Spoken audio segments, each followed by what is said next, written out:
চলন্ত ট্রেনে পূজিত হচ্ছে শিল্পের দেবতা বিশ্বকর্মা। হচ্ছে মন্ত্রপাঠ, যাত্রীদের মধ্যে করা হয় প্রসাদ বিতরণ। 18 বছর ধরে একই আবেগ লোকাল ট্রেনে।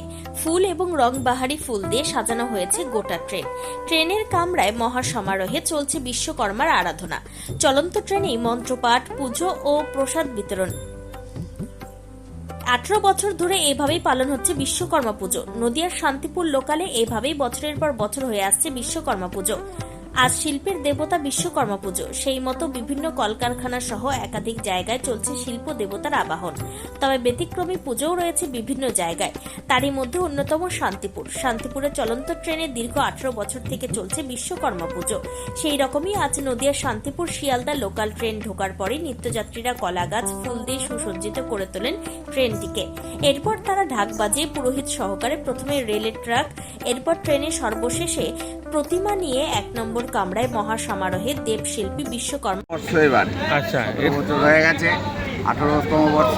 প্রতিমা কোথা থেকে আনা হয়? প্রতিমা আমাদের এখানেই পালবাড়ির থেকে তৈরি করা হয়, চৌগাছা পাড়ার থেকে। আর ঢাকি, ব্রাহ্মণ সব শান্তিপুর থেকে? সব শান্তিপুরে। কতজন প্যাসেঞ্জার মোটামুটি রয়েছেন আপনারা? আমরা মোটামুটি 100 প্যাসেঞ্জার আছি এর সঙ্গে, কিন্তু আমরা এই কম্পার্টমেন্টে হয়তো 60-70 জন যাই এবং বিভিন্ন কম্পার্টমেন্ট থেকেও আমাদের সঙ্গে অংশগ্রহণ করে। মানে শিয়ালদা পর্যন্ত শেষ কতজন মোটামুটি একত্রিত হয়? মোটামুটি শিয়ালদা পর্যন্ত 50-60 জন থাকে, বিভিন্ন ট্রেডে সব কাজ করে সবাই। এক্ষেত্রে এই পুজোর চাঁদা হিসেবে সকলেই তো দেন? হ্যাঁ, সবাই চাঁদা হিসেবেই দেয়।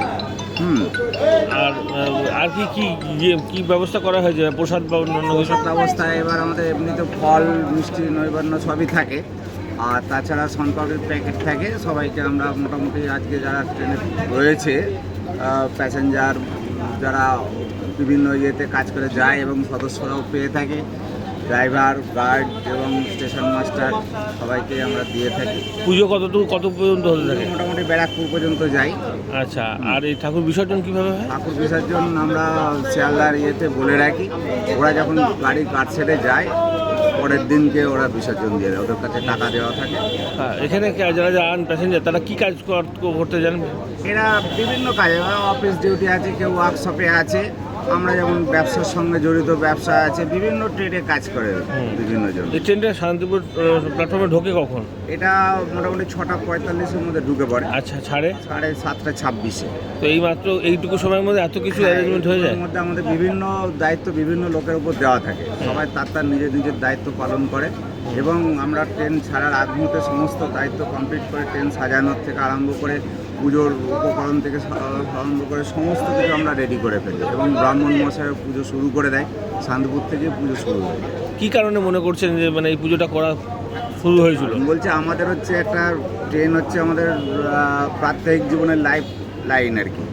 তা সেই বিশ্বকর্মাকে স্মরণ করে ওনারই প্রযুক্তিতে সমস্ত শিল্পকর্ম চলে, তাকে আমরা স্মরণ করেই এটা আয়োজন করি, যাতে ট্রেনটা সারা বছর নির্বিঘ্নে চলে এবং আমরাও নির্দিষ্ট জায়গায় ঠিক সময়ে পৌঁছাতে পারি, যার জন্যে আমরা পুজোটা করে থাকি। সেক্ষেত্রে আপনি রেল কর্তৃপক্ষের আপত্তি থাকে না? না, রেল কর্তৃপক্ষের কাছ থেকে আমরা আগে পারমিশন নিয়ে থাকি এবং ওরা কোনো আপত্তি করে।